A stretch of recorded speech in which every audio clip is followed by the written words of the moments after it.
Howdy folks, welcome back to Pokemon Crystal. So we're in Azalea Town right now. Well, for a bit, rather.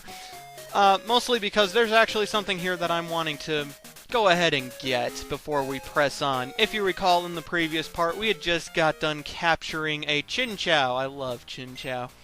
Now that we have no, it's not Surf we need, it's Strength. Strength is what we need, not Surf. Ha! Anyway, now that we have Strength, actually I think we need them both, but anyway, now that we have Strength and Surf, we're now able to get a very useful TM that is just so perfect for Chinchou.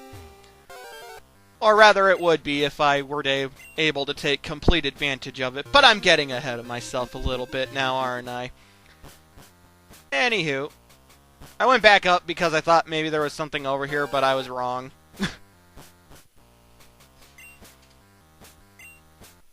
Anywho, once you go down deeper into the Slowpoke well, if you head over to the left here, you will find this nerdy-looking guy.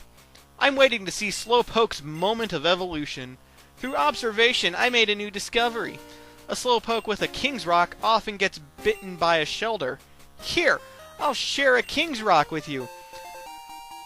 I have no idea why he's saying that, but anyway, what the King's Rock actually does is... well, for one, if you have a Pokemon hold it, it increases the chances of the Pokemon that you attack flinching. So it's great in combination with moves like Bite or Headbutt. But what the King's Rock actually does is it allows Slowpoke to evolve into Slowking rather than Slowbro. One of my friends actually likes Slowking quite a bit. I personally prefer Slowbro, but that's just me.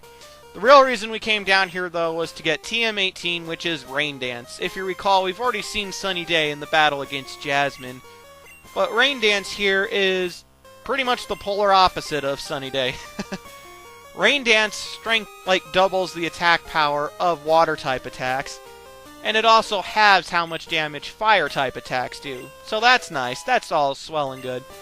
The other thing it does is it makes the move Thunder have 100 accuracy. It's pretty much always going to hit the move Thunder. Now, I forgot about this during this recording, and I thought it was just electric-type moves in general, but no, it is indeed just the move Thunder. Which I will get eventually, but not for a long fucking time. Anyway, let us resume our journey yet again. We're back in Ecruteak City. We're now going to make our way east towards Mahogany Town. I'm sure it's going to be the longest fucking trip ever, right? I mean, good God. Just think of how long it took us to get to Olivine City and Cyanwood City. Surely going to Mahogany Town, where the 7th gym is located, will just be the longest, most torturing experience ever. Anywho, though, this is Mount Mortar. There's a waterfall cave. This is another area that I'm not really going to be exploring. I just would like to point out that you can actually get to the other side of the rivers that we're going to be using Surf on through Mount Mortar. It is an option. However, though, I find just surfing across the rivers to be so much more simplistic. If you go really deep in, you can find, it's some guy, but he gives you a Tyrogue.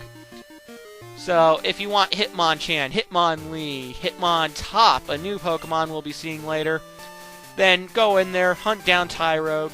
It'll be swell. And that's Suicune! Oh, it's gone. Oh, shit. And a pink Apricorn. I do not know what the pink ones do. I want to say they're love balls. Maybe they're called friendship balls. I don't know. I'm not sure what the green ones do either. Or the yellow ones, for that matter. I don't know what any of these do. All of these Apricorns you can make into custom balls at Kurt's house, the old man in Azalea Town. Huzzah, super potion. But anyway, I think it's about time we continued eastward. Eastward? Yeah, that's a word, isn't it? Eastward? I don't know, whatever. Anywho, oh boy. That was such a long trip. Hopefully we're almost there. Also, this guy's on fucking crack. How is this his secret place? He's out in the open. He's on a main road. How is this his secret place? What the fuck is he talking about? Maniac is right. Shane's a freaking maniac. He's insane. And yeah, the Pokemon are surprisingly low level, aren't they?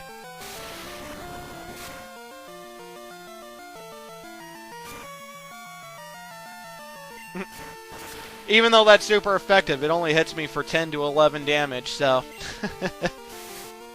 Unfortunately, I cannot use Attract on Nidorina. Nidorina is a female Pokemon. I'm really just blabbing out nonsense because it's a Nidorina. There's really nothing to it. Teddiursa is not a really good matchup, but hey, whatever. That was Nidorina.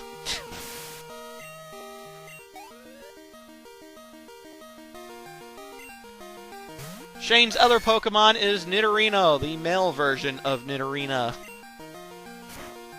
It's pretty much the same thing. Yeah, seriously, it's pretty much the same thing. Even though it knocked Teddiursa out, it's still the same exact kind of battle. We'll leave it up to Wooper. I'm sure Wooper can handle it. I should have used Mud Slap there. I bet it would have done better. Well, maybe. I don't know. Surf is so much stronger. I don't know if all the advantages that ground-type attacks would have on Nidorino would really do better or not. Not that it matters. Surf took it out in one shot. Sure, it was a critical hit, but hey, whatever.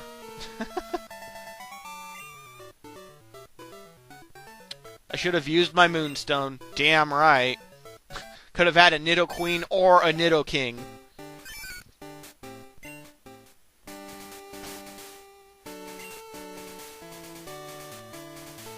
Anyway, I think it's time we give Chinchou here its little shot in the spotlight. After all, we still have such a long trip to go. Ah, it's good to be outside. I feel so free.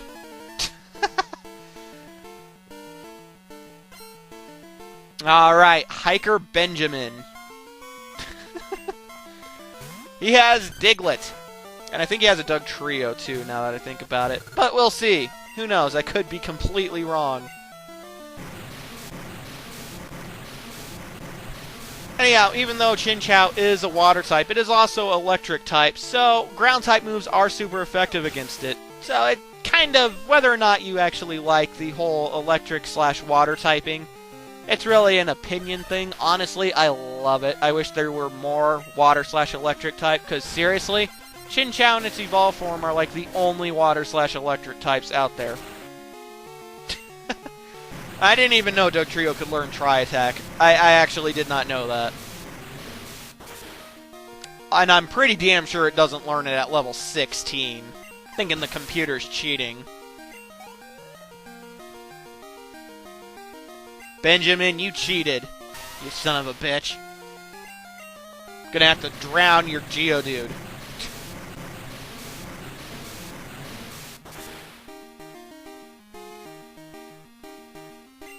But yeah, that was Hiker Benjamin. He burned my Chinchou. God! I swear, Mahogany Town has some psychotic people outside it. Oh boy, but that was such a trip. Such a tough trip, wasn't it? Well, we're here in Mahogany Town. So, let's go and... Why are you standing outside the gym? Fine, I'll go check out the Lake of Rage. You know, I really would just like to get my 7th badge and move on, though. A Rage candy bar? Ooh, I want a candy bar.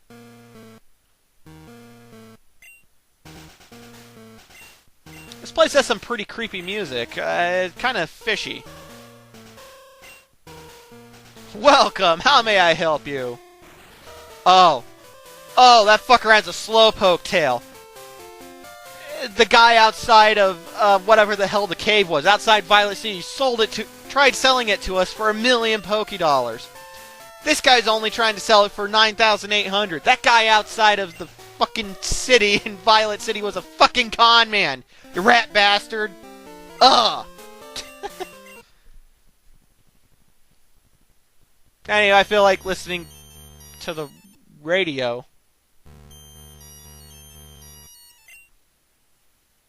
Well, that song's kind of creepy.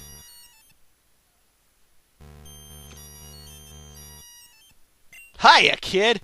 I see you're new in Mahogany Town. Since you're new, you should try a yummy Rage candy bar. Right now, it can be yours for just $300.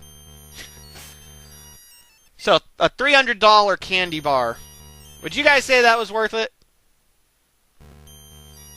It only restores 20 HP. It's the same as a potion.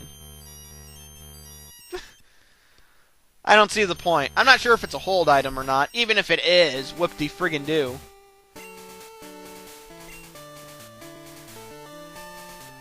Well, when is there anyone who's not going to the Lake of Rage going through that gate? There's nothing else up here.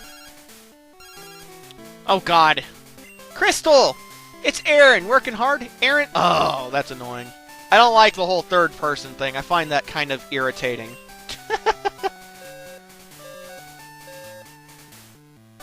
Anyway, I actually lied. There is more up here than just the Lake of Rage. I mentioned in a previous part you can find a bit of an in-game guide telling you where all of the weekday people who give you hold items are at. You can actually find this house that has the list inside of it somewhere around up here, up north, around the Lake of Rage. So you may want to look for that. Anyway, we beat up Spencer's Pokemon. But yeah, if you take the grass and keep heading up, like, northwest, then you'll be able to find it. Anywho, though, let's go ahead and keep going. What the... Hold it there, kiddo! The toll is 1,000 Pokédollars to go through. Thank you very much! But... what if I didn't want to pay the toll? So these fuckers who look a lot like Team Rocket just pretty much mugged me for $1,000. Where the hell are the cops when you need them? And this game does have cops, or at least one. Actually, I think there's 2 cops. I'm pretty sure there's another spot where you can battle a cop. Some unknown guy made fun of my Pokemon. Darn it, my Pokemon's great! God damn it, it is a fantastic Pokemon!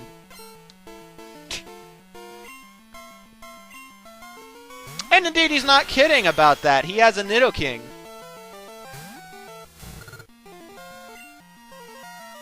Unfortunately, though, Nidoking is part ground, so, yeah, Surf, super effective. Nidoking doesn't stand a chance. Nidoking really is a great Pokemon, though. It has really, really huge versatility, decent stats. It's a good Pokemon. I like Nidoking and Nidoqueen a lot.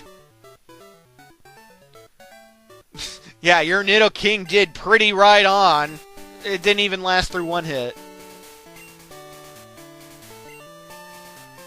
I know, right? That's why I love Squirtle. It's the best Pokemon.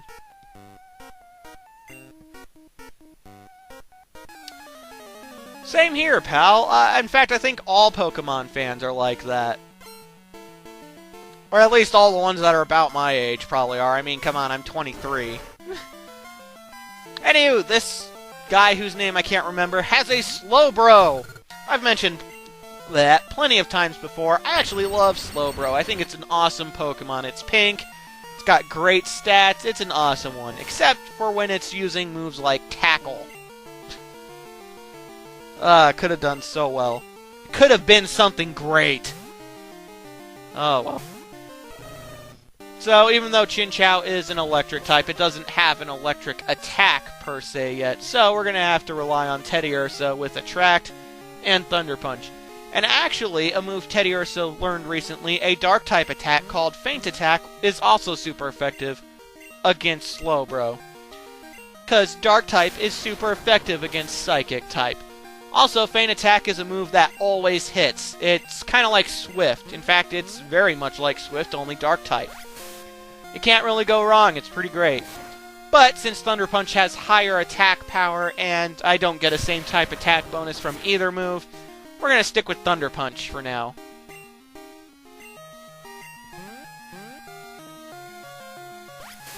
And wow, that Slowbro managed to get 2 attacks off in a row while paralyzed and in love with Teddiursa. That doesn't happen very often to me, folks. That's a very unique experience.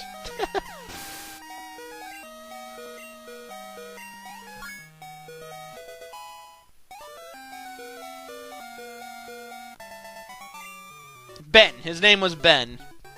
How could you do this to me? Calm down, Ben. It's okay. You don't have to be so overdramatic.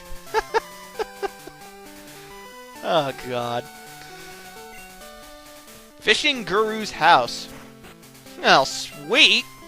Lake of Rage is actually a crater made by rampaging Gyarados. The crater filled up with rainwater, and thus it turned into the lake. Blah, blah, blah. This guy's family carries on this story forever. And for some reason, all the Magikarp are evolving into Gyarados. What, are they all reaching level 20 at the same time? Gyarados are usually blue. You must be crazy, lady. The Gyarados are angry! It is a bad omen! Well, you know, Gyarados are usually pretty angry Pokemon. It's very rare to see one being happy in anything, any form of media. Gasha! Well, anyway, let's check out this Gyarados, who everyone thinks is red. Surely they're insane? Holy shit, it is red! Holy crap, the game must be broken. That's all there is to it. The game has to be broken. Not really. Something that I haven't encountered yet in this playthrough, and I won't be encountering again after this battle, because, well, I just haven't. As of Generation 2, basically as of the time they introduced color into the Pokemon games, there are actually shiny Pokemon. Shiny Pokemon are Pokemon that are rare and discolored. Like, they're colored differently, such as our friend Red Gyarados here. This Red Gyarados being level 30 is going to be a bit of a bitch, I'm not going to lie. Going to be a little tough to capture, but I think I can give it a shot. I'll at least try. I'm going to try. I can't make promises, but I'll try to capture it. But yeah, shiny Pokemon. There was actually... Oh, jeez, I forget what kind of guide it was. I mean, it was like... Oh, boy, this was like long before I ever found out about GameFAQs. There were like these magazine guides. I actually have, or at least I had. I gave my other ones away to my cousin who's really into Pokemon. But there are these guides that are like... I used to have the one for Heart Gold, Soul Silver. I had this big-ass one for Platinum. I have the Emerald one running around here somewhere. I have Pokemon Yellow running around somewhere. And I used to have Pokemon Crystal, but I lent it to someone and they never gave it back. But anyway, that guide actually lied and said that there's only a small handful of shiny Pokemon, such as Butterfree, Scyther, Onix, Gyarados here, and there was one other one it listed. But it said that those were the only ones. That guide was full of complete shit. You can find shiny any Pokemon. Any Pokemon can be shiny, though it's really rare for it to happen. Well, aside from Gyarados here, this Gyarados is always red. If I can be quite honest, Gyarados just looks wrong when it's red. I don't like red Gyarados very much. A long time ago, people were stupid and thought that you could get a golden Gyarados, which is complete and utter bullshit. They used to say that you had to breed a red Gyarados with a blue Gyarados, and you would get a golden Magikarp, which would evolve into a gold Gyarados. This is complete and utter bullshit. It's true Magikarp's shiny color is gold, but Gyarados' shiny is always red. I don't know how these kind of rumors and whatnot got started way back when. Probably because the internet was nowhere near the beast it is these days. But anyway. Super close to being able to catch Gyarados. So close, and I'm so worried it's just going to kick my ass, because Gyarados is such a strong Pokemon. In fact, I only have Chinchou and Chikorita left. What can I say? It's got a lot of levels on my team, and it is a Gyarados. If for some reason I can't capture it, I'm probably just going to knock it out. You know, knowing Dragon Rage right now really sucks, because as you can tell, 2 Dragon Rages on pretty much any Pokemon I have is going to knock them out. Because Dragon Rage always does 40 damage. It's actually the same as using Nightshade or Seismic Toss with a level 40 Pokemon. It's crazy. Huzzah, though! I caught Red Gyarados! The Pokedex is going to show the Blue Gyarados form. See how much better that looks? Is it just me? Anywho, stay tuned for part 27. Part 27, where we figure out what's up with the Lake of Rage and why everything's evolving. I'll see you guys then.